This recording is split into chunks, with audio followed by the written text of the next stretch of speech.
కుల సంఘాలకి స్థలాలు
ఇక్కడ శుభ్రం చేసుకున్న ప్లేస్ ఉంది.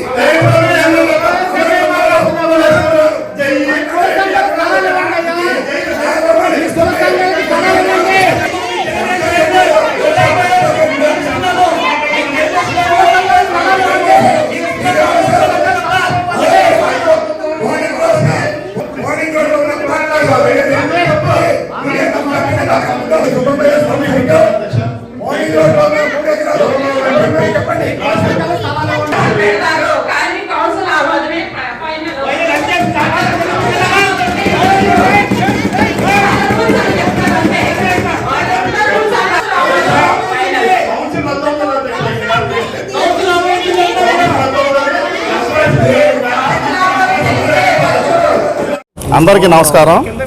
ఈరోజు కౌన్సిల్లో కార్పొరేషన్లో కౌన్సిల్ మీటింగ్ జరిగింది. కార్పొరేషన్ మీటింగ్ దాంట్లో సాధారణ సమావేశంలో 17వ అంశం. ఇది ఎంత తప్పు అంటే అసలు మీకు దీని గురించి ఒక చిన్న విషయం చెప్తాను.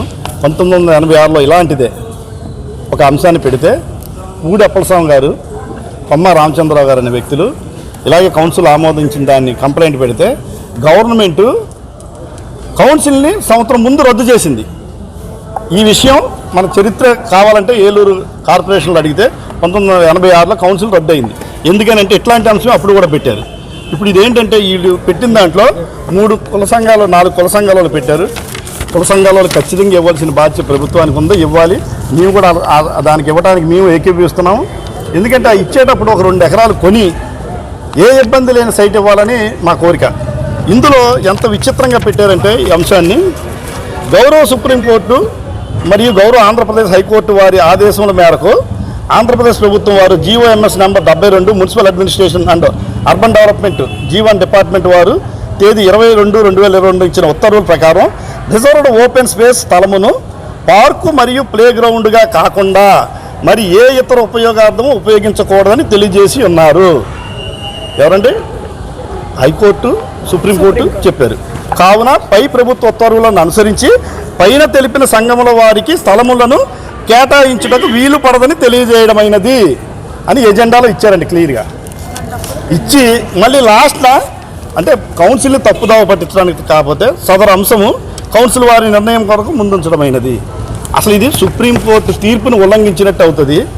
దీని మీద ఇది కానీ అది ఓకే అయితే ఎవరైనా సరే గతంలో ఏదన్నా గ్రీన్ సిటీలో IMA దీనికి ముందు కౌన్సిల్ మీటింగ్లో IMA వాళ్ళకి గజాలు ఇలాగే స్థలం ఇచ్చారు.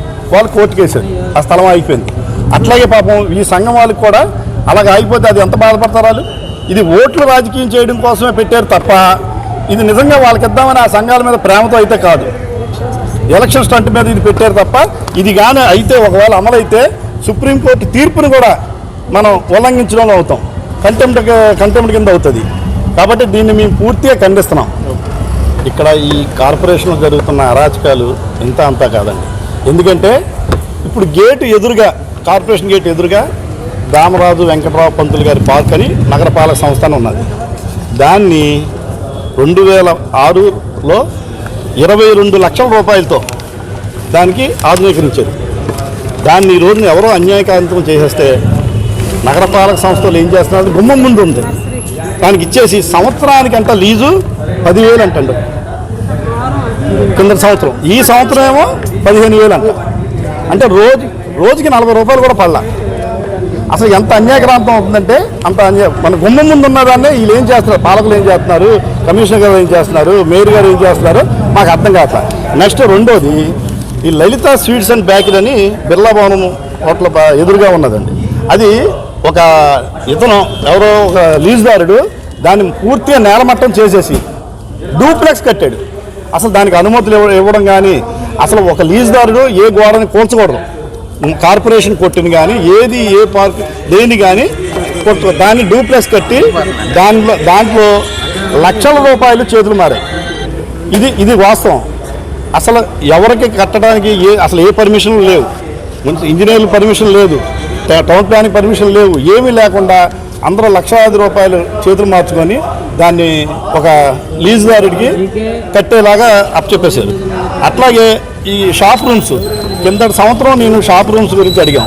అది ఈ రోజు దాకా వేలంపాట ఇలా దాదాపు కోట్లాది రూపాయల ఆస్తులు వచ్చే దాటిని షాపులన్నీ మీరు చూడండి, చేపల సెంటర్లో కానీ గన్ బజార్లో కానీ దాదాపు 30 షాపులు పైన లీజుకి ఇవ్వాలి. 15 సంవత్సరాలు అయింది. కిందసారి బడ్జెట్లో కూడా నేను ఆ విషయాన్ని అడిగాను, ఏమండి షాపులు అంటే మేము వేస్తామండి, వాళ్ళ సొంతదైతే అలాగే అద్దెకి ఇవ్వడం మానేస్తారా? గవర్నమెంట్కి వచ్చే ఇన్కమ్, కార్పొరేషన్ వచ్చే ఇన్కమ్ని పూర్తిగా భ్రష్టు పట్టిస్తున్నారు. ఇక్కడ కొంతమంది ఎంప్లాయీస్ వాళ్ళ సొంత జేబులు నింపుకుంటూ ఇట్లాంటివన్నీ పాల్పడుతున్నారు. ఈ ఎంప్లాయీస్ అందరినీ కొంతమంది ఉన్నారు, మేము వాళ్ళని చెప్తాం, మేము వాళ్ళని గవర్నమెంట్కి సరెండర్ చేయాలని ఈ వేదికలో నేను కోరుతున్నాను. శ్మశాన వాటికలకి డెవలప్మెంట్ కోసం కేవలం 50 లక్షల రూపాయలు మాత్రమే శాంక్షన్ చేశారు. మేము అడిగేది ఏంటంటే కనీసం ఎక్కువగా గ్రాంట్స్ నిధులు అమలు చేయండి అని చెప్తున్నాం. ఉదాహరణకి వెంకన్న చెరువు 1 కోటి రూపాయలు పెట్టినా మేరు అవ్వదు. అలాగే వీళ్ళు అశోక్ నగర్ శ్మశాన వాటికని కూల్చేయడం జరిగింది.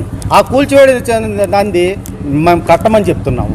కట్టమని అంటే గత కౌన్సిల్లోని 65 లక్షల రూపాయలు, అంతకుముందు కౌన్సిల్లో 30 లక్షల రూపాయలు గ్రాంట్ చేయడింది. కనీసం ఈ రోజున అశోక్ నగర్ శ్మశానంలో ఏ పని కూడా చేయలేదు. మేము అందుకనే చెప్పి ప్రజల పక్షాన్ని నిలబడుతున్నాం కనుక మేము ఖచ్చితంగా ఈ శ్మశాన వాటికలకి డెవలప్ చేయాలి, ప్రజలకు ఉపయోగకరమైన పనులు చేయాలని చెప్పి ఈరోజు కౌన్సిల్లో మేము అడగడం జరుగుతుంది. పంచాయతీ నుంచి విలీనం కాబడినటువంటి నా యొక్క డివిజను 28వ డివిజన్ నుంచి నేను ఒక్క ఉదాహరణగా చెప్తున్నాను. అంటే బిల్లులో ప్రవేశపెట్టిన అంశం గురించే చెప్తున్నాను. 3 రోజులకు ఒకసారి చెత్త తీయడానికి వస్తున్నారు, మరి చెత్త దౌర్జన్యంగా వసూలు చేస్తున్నారు. ఇది ఏ విధంగా మరి కౌన్సిల్ మీటింగ్లో ఆమోదించి వాళ్ళు పార్టీ మీటింగ్గా మరి దీన్ని ప్రతిపాదించుకొని వాళ్ళు పార్టీ మీటింగ్ లాగా జరిగినందుకు ఇది నాకు చాలా, తెలుగుదేశం పార్టీ నుంచి నాకు చాలా మాకు చాలా బాధాకరంగాను నేను ఈ విషయం గురించి అయితే ఖండిస్తున్నాను.